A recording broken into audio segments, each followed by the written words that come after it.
Wendy Francis is the National Director for Politics at the Australian Christian Lobby. Good to have you back with us, Wendy. Always nice to talk to you, Ricky. Thank you for having me. Thank you. Look, we take a long view of things here at Flow FM, as I think the ACL does, and the census may be in 2026. We just had one a year or so ago, but what's in the census actually shapes a lot of what happens, and we might talk about some of the questions that are going to be asked in the next one. Yeah, good idea. I know they've done a review, and we participated in that review, as did many others. But there have been some concerns about some of the questions, and some of the questions are changing. So it's great to talk about it. Well, I do notice that some of the questions that were going to be in the last one, but somehow you might know a bit about the process, some that didn't make the cut, included questions about gender identity and sexuality, smoking habits. So why did they get left out of this last census? Well, I think it's amazing how some lobby groups can really have a strong influence on what questions are asked. So the Just Equal Australia lobby group, and there was also an Australian Professional Association for Trans Health, they really lobbied hard on the ABS to actually hide some of the census data that was relating to sex. And so the question for the first time included 3 responses for sex, and that was male, female or non-binary. But they have lobbied very hard for that non-binary statistic to be actually withheld. So I think you can find it separately somewhere in a report, but it's not easy to find. And it's certainly not reported in the census. So in the census, it's male and female only. So, Rodney Croom is the spokesperson, one of the spokespeople for Just Equal Australia, and he said that they are fearful that the number of people who ticked non-binary will be very low, and then that will affect their, how governments respond to non-binary people. So it's confusing, Ricky, because his concern was that many transgender people would have ticked male or female, and isn't that what they're actually saying they want to do? I guess I find it almost too confusing to sort of get my head around. Well, one of the things we see from a news desk point of view here at Flow FM is the immense amount of material from governments of all colours and persuasions during the recent sort of Sydney Gay and Lesbian Mardi Gras and Pride Week and whatever else. We don't see that sort of energy around, say, Christian festivals and events that happen. It does seem that what's in the census could well drive whether there's a statistical basis for the proportion of effort that's put in by governments. I think so, but then it's not proportional, is it? Because when you look at the only optional question on the census, which is about religion, over 60% of Australians identify as religious. 44% of those are Christian. But this is a really important statistic.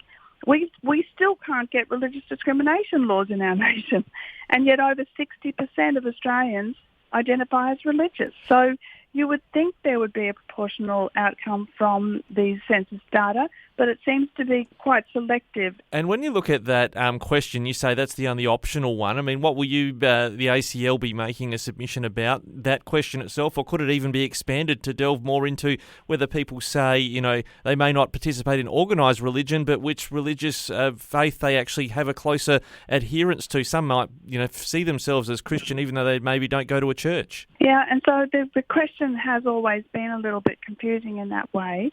But it's interesting, there was a big push for people to tick no religion this time. There was quite a concerted media push. There was a campaign from some lobby groups. So in 2021, more people actually opted to answer that census religion question than the previous one in 2016. So more people answered it, which meant that more people put no religion, I would assume. No religion was at the top of the list. So it's a question about religion. It's optional. And the first answer is no religion. Someone like myself, Ricky, I don't think of myself as religious. I think of myself as a Christian. I follow Jesus. I am in church every week. So people would think, well, she's very religious. I don't think that. So I think there are people who would actually react to being called religious. And then the list of options potentially missed out some large denominations and put in others. So, Yeah, I think the religious question needs a lot of work on it. There was certainly confusion regarding it because of the advertising campaign that was held before it. Yeah, it's on matters of faith. It's certainly not that long ago we were celebrating Christmas where, the Christmas nativity story involves Mary and Joseph having to travel to actually comply with a census themselves. It even from that ancient era all the way through, a census actually directs how much investment and effort goes in from governments to particular, answers that are given in a census. Yes, that's right. And so the emphasis, though, the spotlight seems to be on a declining number of people who are identifying as Christian, rather than almost 1 in 2 of Australians identify as Christian. So it's still a very significant group. And when you think of all of the spotlight and everything that's going on the sex question, when non-binary statistic is very, very low, it seems out of proportion to me. Now, I get the impression the ABS is happy for anyone to make a submission, not just the likes of a representative group like ACL, but anyone can have their say on the ABS website. Absolutely. So if religion matters to you, if Christianity matters to you, then I think it's really important that we actually participate in any opportunity we've got to have an impact on politics, on government.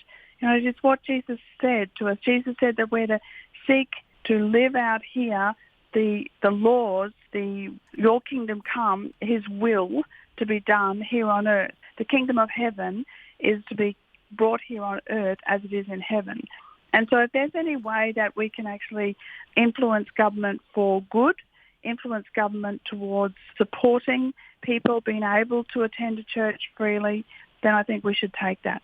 Wendy Francis is the National Director of Politics at the Australian Christian Lobby. Thanks so much for joining us today. Always glad to talk to you, Ricky. Thank you. God bless.